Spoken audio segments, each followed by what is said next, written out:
Gente querida, hoje a gente encerra essa série chamada Emocionalmente. Série que a gente conversou um pouco ao longo desses 2 meses sobre as emoções, os lados negativos delas e o lado positivo também. Todas as emoções têm sim um aspecto positivo, como a gente inclusive vai ver hoje.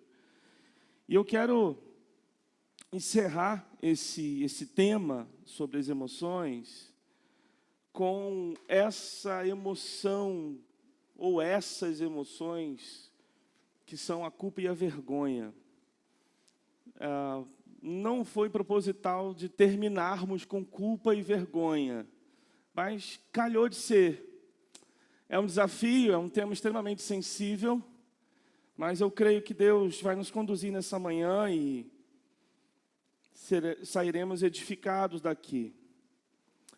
Digo de antemão que esse é um assunto extremamente delicado, absolutamente delicado para muitas e muitas e muitas pessoas. E, obviamente, com o tempo que a gente tem, não dá para esgotar esse assunto. Existem várias estradas em que a gente pode trilhar e caminhar para conversar sobre esses temas.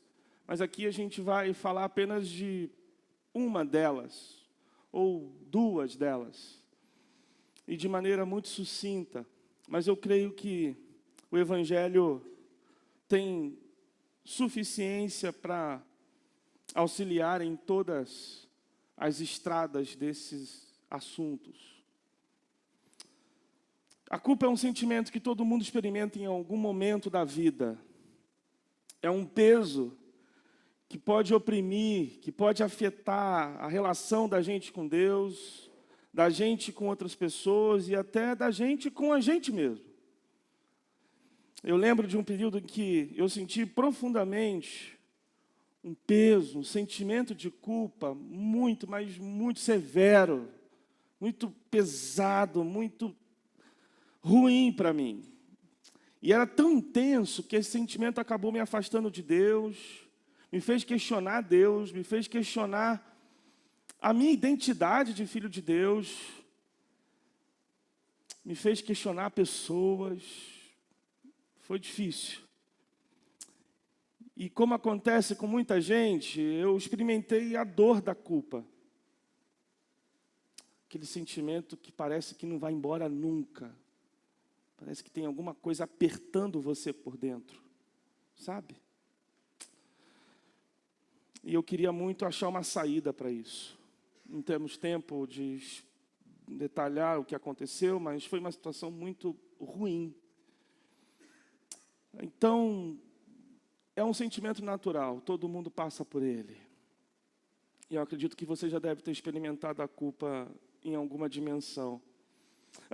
Quantas vezes você já se sentiu assim, pressionado?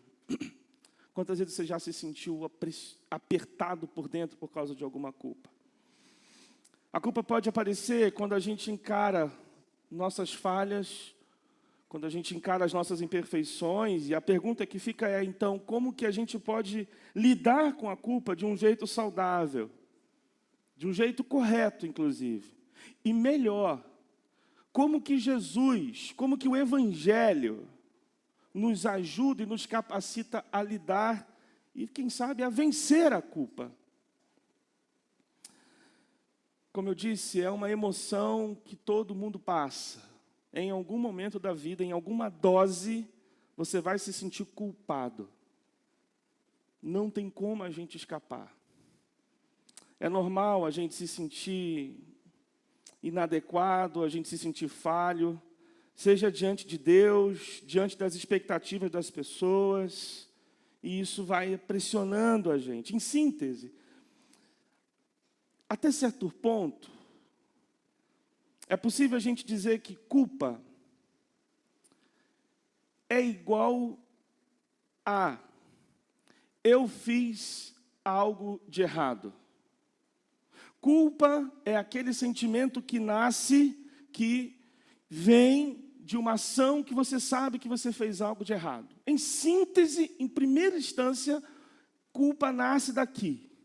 Você fez algo de errado e você é culpado por isso. Já a vergonha, que é o nosso tema aqui em questão, é o mesmo que dizer que tem algo de errado comigo e as pessoas estão sabendo.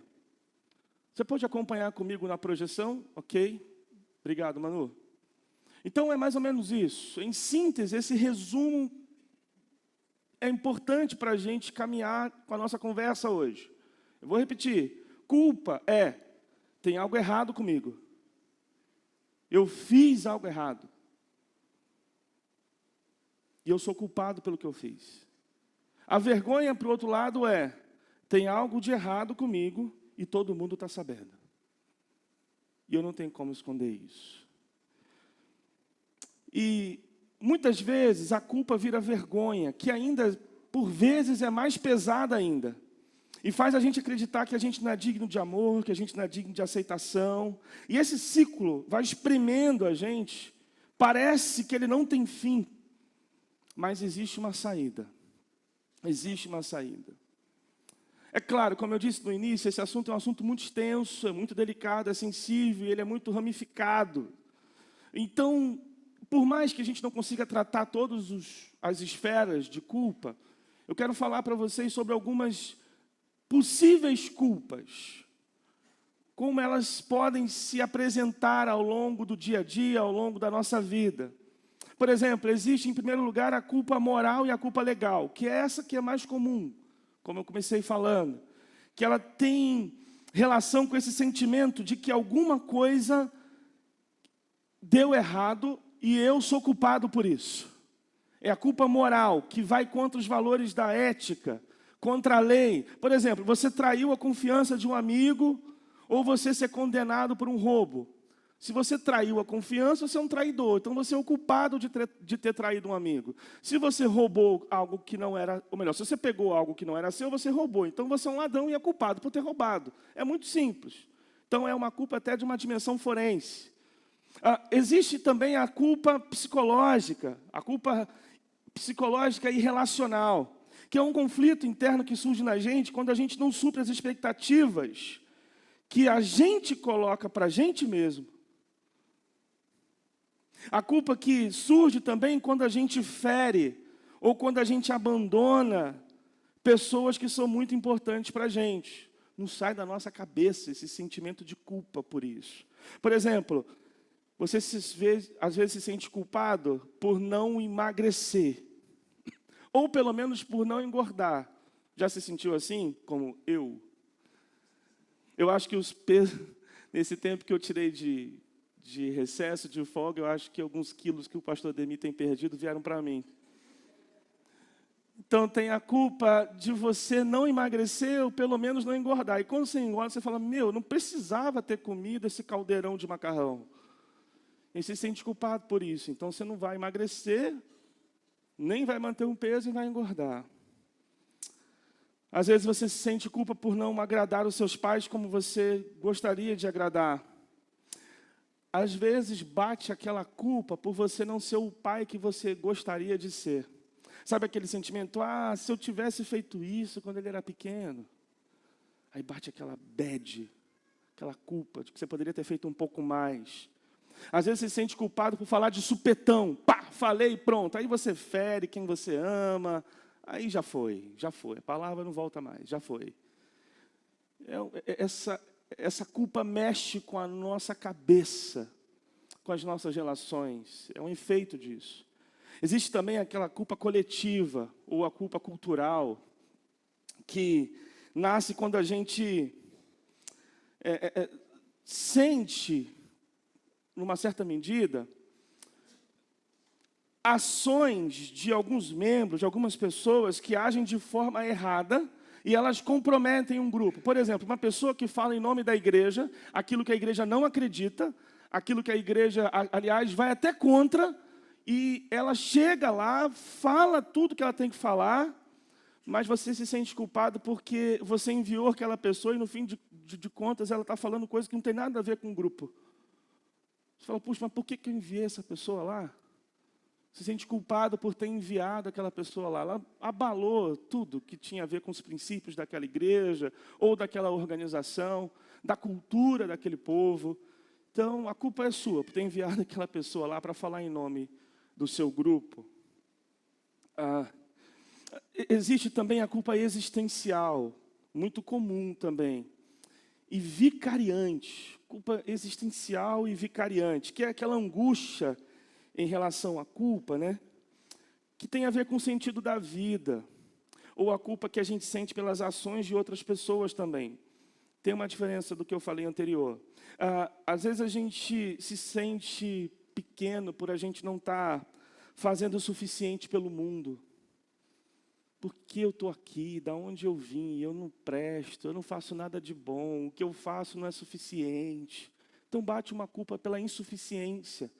E aquilo mexe com a sua existência. Se eu deixasse de existir, não faria diferença. Porque olha o que eu faço, nada dá certo. Sabe? É muito comum isso. Tem também a culpa de você remoer um sentimento. Por exemplo, se sentir culpado pelas ações malucas de um filho que faz tudo diferente que você ensinou para ele. Então você se sente culpado por ele estar vivendo de um jeito que não tem nada a ver com o jeito que você conduziu a vida dele. E ainda mais você tem que pagar o ônus das ações dele. Por exemplo, ele bate o carro, ele é menor. Ele pegou teu carro, bateu o carro. De quem é a responsabilidade se ele é menor? É sua, que é papai e mamãe ou responsável. Você tem que pagar o conselho do carro, vai ter que ir na delegacia, vai ter que assumir esse BO. E você se sente culpado por isso. Tem também a culpa pela omissão, que é quando a gente não age quando a gente deveria agir. Por exemplo, quando a gente não apoia um amigo quando está passando por um momento difícil, mesmo sabendo que a gente poderia ajudar. Aí depois você vê o desenrolar da história, você se sente culpado, chega lá, puxa, eu poderia ter ajudado, e não ajuda. Às vezes acontece uma tragédia por você não ter ajudado. E você se sente culpado por isso. Às vezes você se sente culpado por não lutar de maneira correta pelo seu casamento, por ter sido negligente. Você perdeu alguém na sua vida por negligência. Enfim, são inúmeros caminhos. Essas são só algumas expressões ou estradas, como eu disse no início, em que a culpa pode se apresentar. Mas a pergunta que nasce de tudo isso e que importa também para nós é: o que a Bíblia tem a ver com isso? O que a Bíblia diz sobre isso? Na Bíblia Sagrada, existe a história conhecida como a história do filho pródigo. Quantos não conhecem a história do filho pródigo? Levanta a mão, só para saber. Quantos nunca ouviram essa história? Ok? Quantos nunca ouviram? Essa história diz o seguinte: um menino determinado, o pai tinha 2 filhos. E um dia, o filho mais novo chega para o pai e fala: pai, me dá a minha herança. Eu quero a minha parte. Deixa do meu irmão para lá, eu quero a minha. E o pai atende o pedido do filho e dá a parte dele da herança. O texto sagrado diz que ele pega o dinheiro e vai para uma terra muito distante e torra todo o dinheiro com prostituta, com diversão e tudo mais que você pode imaginar. Até que um determinado dia, o texto diz que ele deseja comer a comida de porco, porque acaba o dinheiro, acaba o glamour. E quando ele deseja, o texto diz em seguida que ele cai em si. Ele cai em si e diz: quantos empregados de meu pai têm comida de sobra e eu aqui morrendo de fome? Eu me porei a caminho e voltarei para o meu pai e lhe direi: pai, pequei contra o céu e contra ti. Não sou mais digno de ser chamado teu filho. Trata-me como um dos teus empregados. O texto termina dizendo que ele ensaia esse discurso e volta para casa. E quando ele está a uma certa distância de casa, o pai parecia que ia todo dia lá. O texto não diz isso, mas aparenta dar isso, de que o pai parece que vai todo dia lá para ver se o filho está chegando, e tem um determinado momento que ele vê o filho vindo de longe. E o texto diz que o pai corre em direção ao filho, abraça ele, dá um beijo nele, manda os empregados trocarem a roupa dele, coloca o anel, coloca a sandália, dá um banho, mas um banho mesmo, daquele sabonetão de bucha também, aquela coisa toda nele, e manda matar um bezerro para fazer um festão, um churrascão de uma semana. Imagina essa festa, queria estar lá. Um churrascão de uma semana. Nesse contexto, o irmão dele vai chegando do campo e começa a ouvir o barulho da festa, daquela festona de um monte de gente, de tudo mais, etc. E chega o pai, chega até o filho mais velho e pergunta: filho, você não vai entrar na festa do seu irmão? E aí o filho mais velho questiona: não, você nunca fez uma festa para mim? Esse teu filho aí que era perdido, seu filho que gastou dinheiro com prostitutas, etc. Ele chega e você dá uma festa para ele. Olha o que ele fez. E o pai olha para o filho mais velho e fala: mas filho, tudo que eu tinha é teu. Você poderia ter feito churrasco todo dia se você quisesse. Mas o ápice aqui é que seu irmão estava perdido e foi achado. A gente precisa se alegrar com esse negócio. Mas a história termina com esse questionamento de Jesus, implícito. E aí, a gente vai entrar para a festa ou não? Mas esse episódio ele é muito importante, sobretudo essa fala do filho mais novo, que a gente pode perceber aqui o que a culpa pode fazer no coração de alguém. A gente vê no filho pródigo que depois de ele viver uma vida cheia de excesso, essa vida louca, como o texto diz, desenfreada, ele cai em si. Ele é movido pela culpa de ter pecado contra Deus e contra o pai dele. Esse reconhecimento é essencial, porque muitas pessoas acham que a culpa não pode trazer nada de bom. Mas isso é um engano, porque ela pode trazer, sim. Guardada as proporções, eu preciso dizer isso. Todas as emoções, elas possuem um lado da moeda que pode ajudar muito a gente. Muito.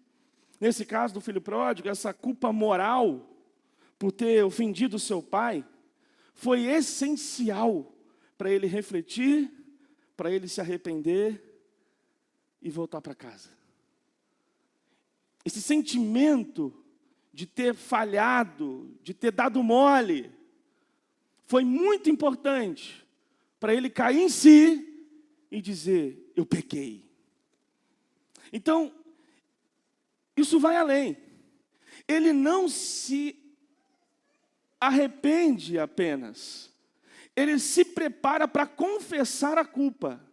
Não é só um sentimento de que deu errado, de que ele fez algo que não devia fazer. Mas ele ensaia um discurso consciente para confessar para o pai de que ele errou e precisa assumir a responsabilidade do que ele fez de errado. Então a culpa, sim, ela tem um lado que pode ser muito positivo quando a gente falha com Deus e com as pessoas, que é levar a gente ao arrependimento. E ao levar a gente ao arrependimento, à confissão. É isso.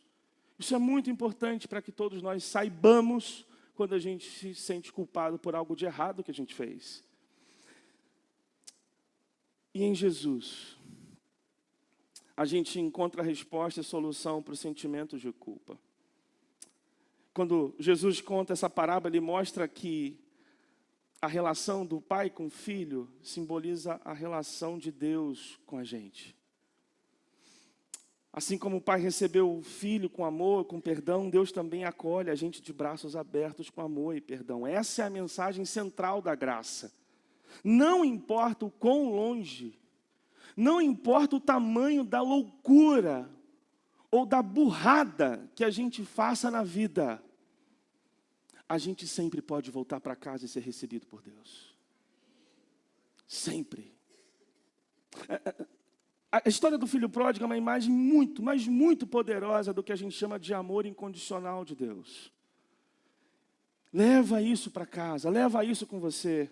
Porque quando o filho retorna, o pai corre para abraçar, não como um servo, mas como um filho, e um filho amado. Essa é a nossa esperança. A culpa não precisa aprisionar a gente, pelo contrário, ela pode levar a gente ao encontro que é transformador com Deus Pai. Por mais estranho que isso possa parecer, e muito, mas muito diferente do irmão mais velho da parábola, que fica chateado com o pai por dar uma festa para o seu irmão mais novo, o nosso perfeito irmão mais velho, Jesus, ele pagou a conta para a gente voltar para casa. Ele pagou a conta da festa. Ele entra na festa para curtir a festa com a gente. E mais, ele vai até onde a gente está para tirar a gente da lama ou do chiqueiro que a gente está habitando. Ele não fica como o irmão mais velho, vasculhando. Você já parou para perceber? Quem disse para o irmão mais velho que o irmão dele tinha gastado dinheiro com prostitutas? Ele não foi lá ver. Em outras palavras, ele é fofoqueiro. Ele buscou saber da vida do irmão, sabia do que o irmão estava passando e não fez nada.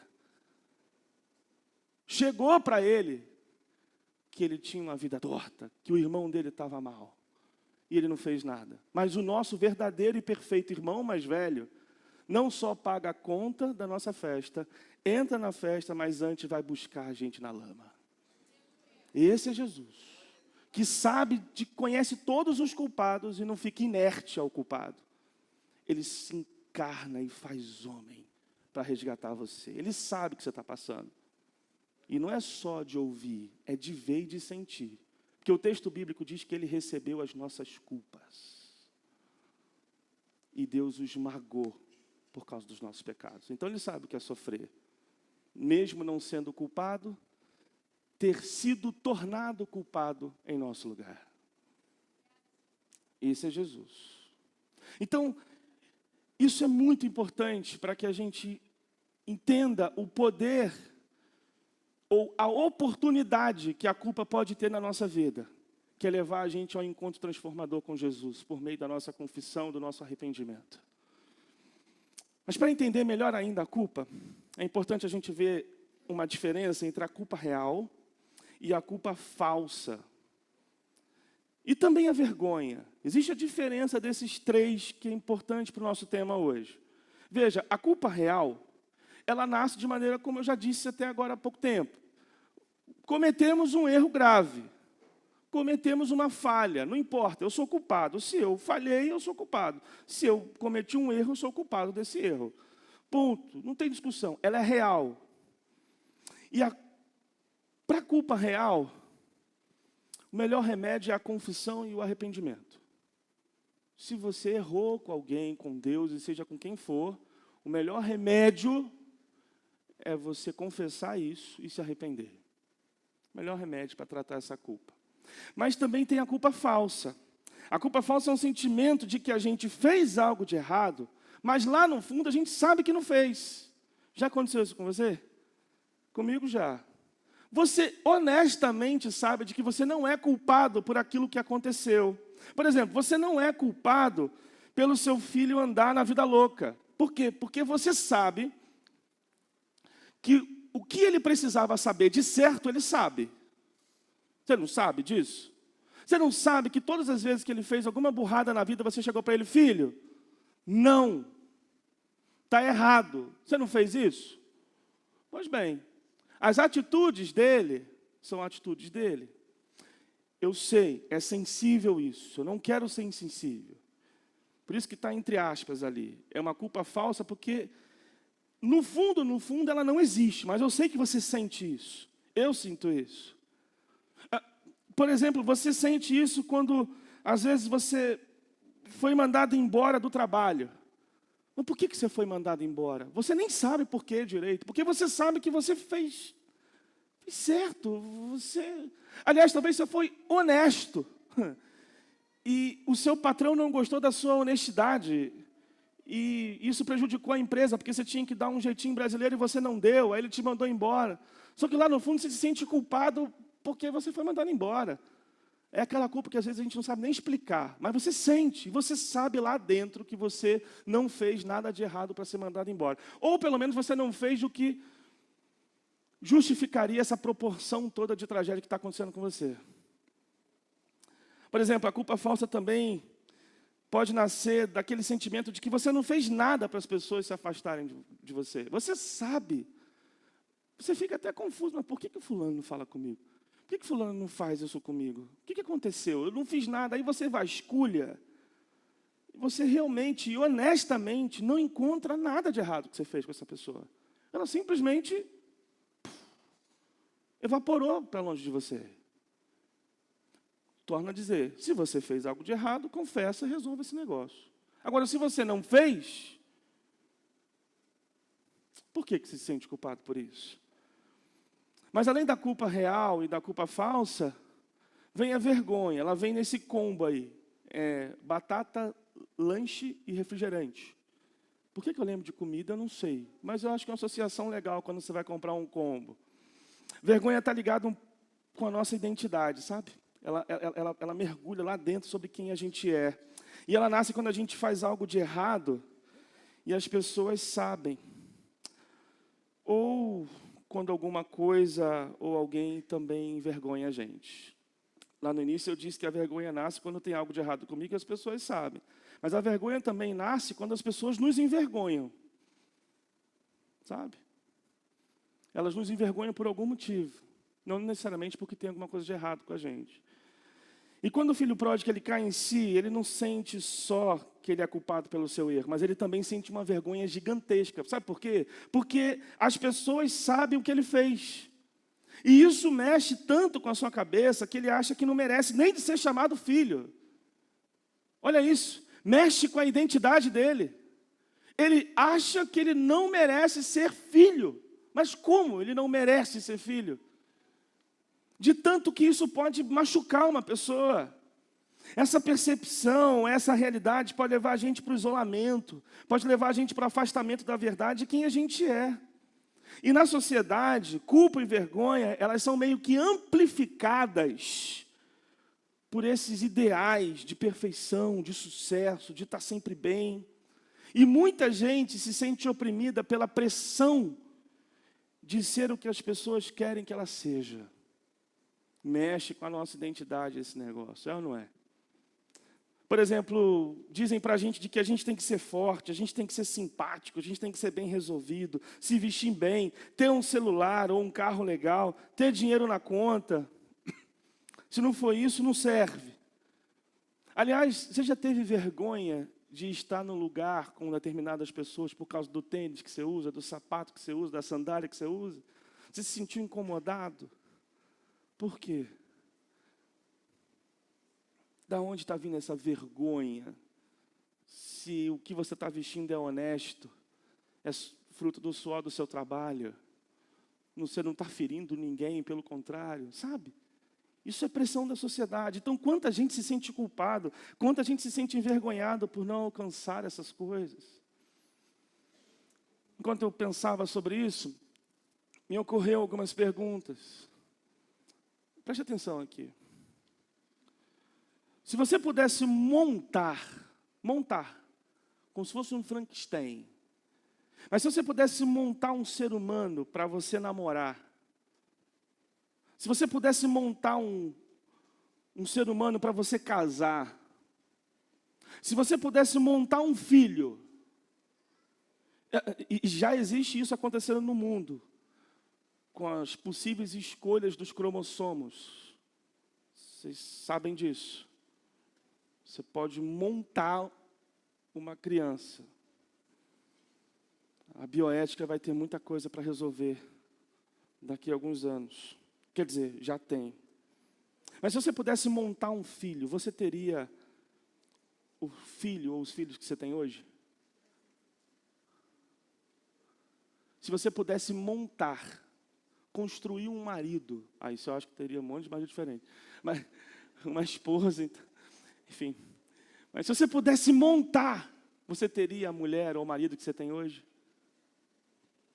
A resposta que você vai dar a isso vai revelar o nível da quantidade de veneno, de culpa e de vergonha que a sociedade já injetou em você.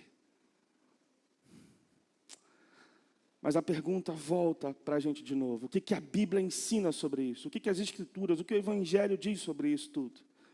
Ela ensina que quando a gente enfrenta as nossas falhas, a gente deve lembrar que Deus aceita a gente do jeito que nós somos. O amor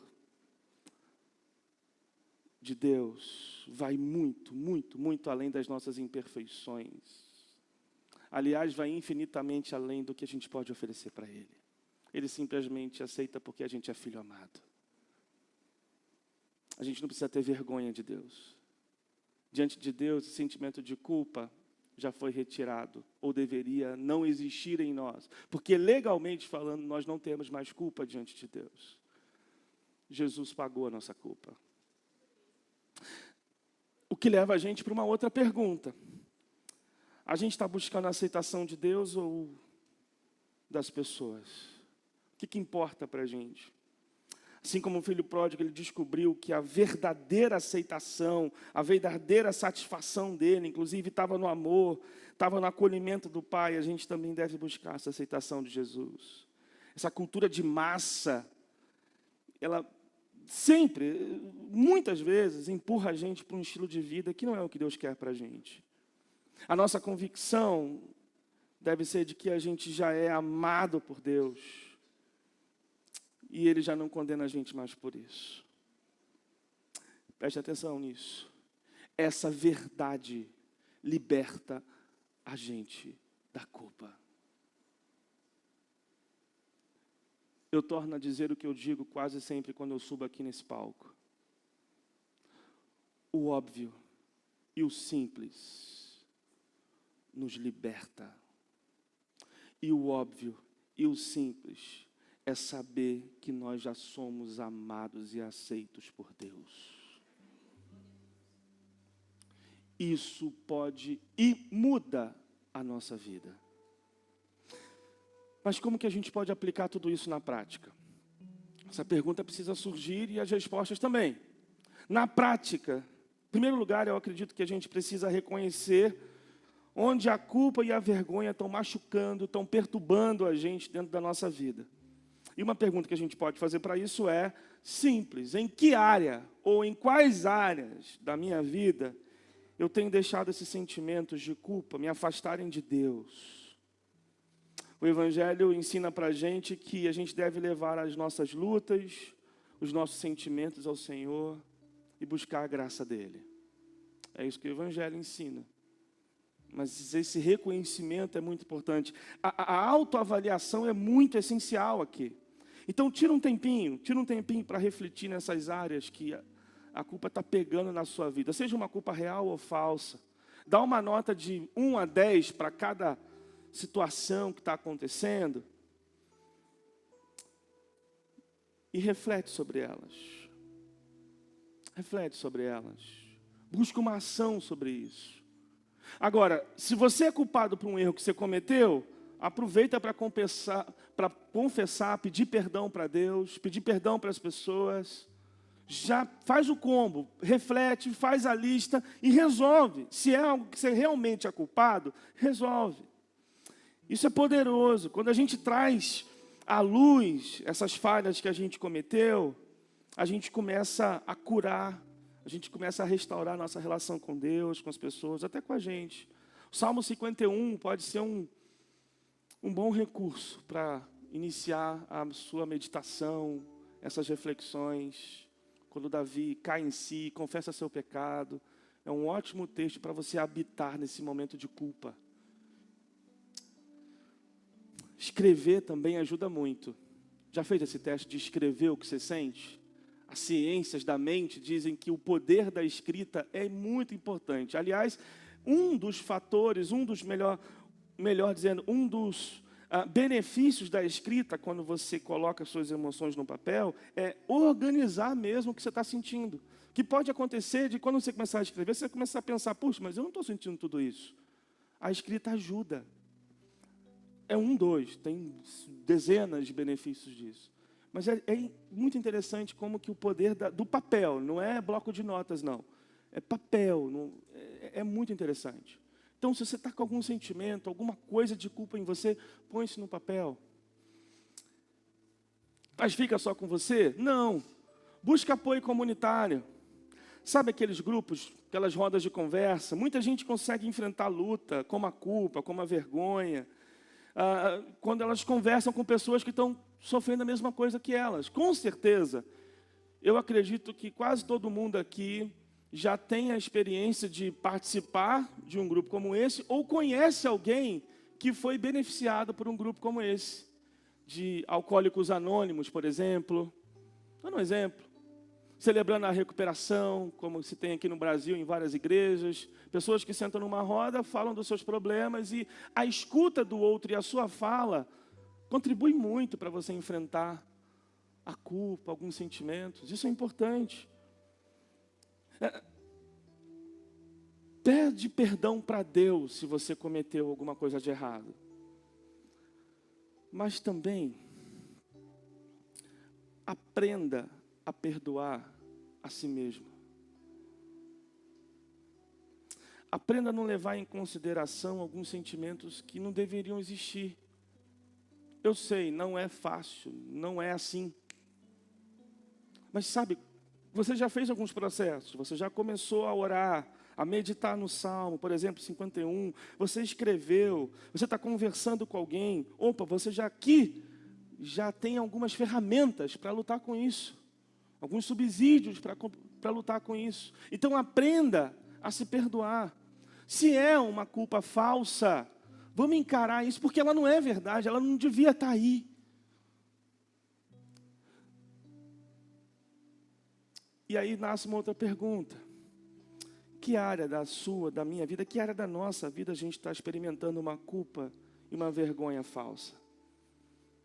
A gente precisa buscar a libertação também dessa culpa. Sozinho, difícil.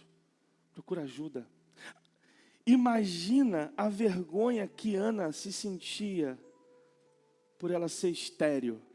Ana, sabe da Ana? Mãe do Samuel.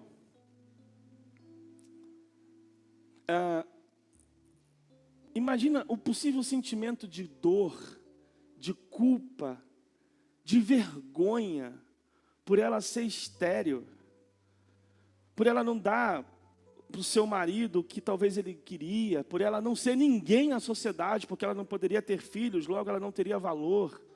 Imagina como essa mulher sofreu. Imagina como ela sofria quando a sua rival, a Penina, ficava zombando ela por ela ser estéril. Quando a gente lê esse texto, Samuel capítulo 1, 1 Samuel capítulo 1, a ilustração que me vem, a palavra que me vem é bizarro. Como alguém zomba de outra pessoa por ela ser estéril. Imagina Ana sofrendo por isso. Agora, ela é culpada de ser estéril? Não. Como ela lida com isso? O texto diz que ela tinha uma alma amargurada. O texto também diz que chega um dia que parece que Deus chega nela e ela começa a clamar ao Senhor, buscar ao Senhor. Ela sabia que ela não era culpada por isso. E Deus a ouve e abençoa a vida dela e ela tem Samuel. Mas imagina como era a vida dessa mulher. Ela precisava sair desse buraco de dor, de sofrimento. Imagina quantas coisas ela não ouvia. Agora, presta bem atenção aqui. Presta muita atenção no que eu vou dizer para você também. Olha aqui. Se você foi machucado ou ferido por alguém, se alguém pisou no teu calo e de fato é culpado pelo que fez contra você, libera perdão para essa pessoa que te machucou. Porque do contrário também você vai se tornar um culpado por não perdoar. E mais do que isso, libera perdão para essa pessoa, porque você pode ajudar muito, muito a essa pessoa a se libertar do peso da culpa.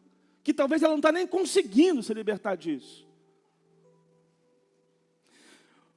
O remédio para uma pessoa que confessa a sua culpa é ser perdoado. Então, perdoa.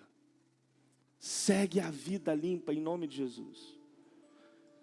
Pode existir muitas pessoas se sentindo culpadas por coisas que elas não fizeram contra você, ou coisas que elas fizeram e ainda não tiveram a coragem de pedir perdão para você, e você pode ajudar essas pessoas indo procurando elas, ou quando pessoas vão te procurar e você não perdoa, diz que perdoa, mas não perdoa, ajuda pessoas a se libertarem da culpa.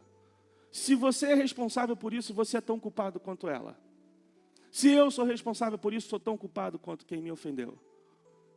Então a gente precisa amadurecer também nisso. Ajudar pessoas a superarem isso. E você que recebeu perdão, vai, não peques mais. Você foi livre do dever de reparar a pessoa que te feriu. Só sua teimosia em continuar pecando e o seu orgulho pode atrapalhar você e impedir você de viver sua vida livre. Então, vai, não peques mais. Se você se sente preso nesse ciclo de culpa, de vergonha, eu quero te encorajar a buscar Deus em oração, compartilhar seus sentimentos com alguém de confiança. E aqui é um detalhe: procura seu pastor, seu líder, uma pessoa de confiança que você sabe que vai te guiar pelo Evangelho. Pelo Evangelho. Porque para essa conversa se tornar uma conversa moralista e legalista, é isso aqui, ó. É o Evangelho que vai transformar você. O que a gente precisa é de transformação. Ser perdoado sem ser transformado é como mudar de roupa sem tomar banho. A gente precisa de uma nova identidade. A gente precisa viver de novo, parecido com Jesus. E não se esqueça, você não está sozinho. Deus está com você espiritualmente. Deus está com você através de outras pessoas. E o maior desejo dele para você, para mim, para nós, é que você experimente a liberdade e não a culpa. Em nome de Jesus. Amém.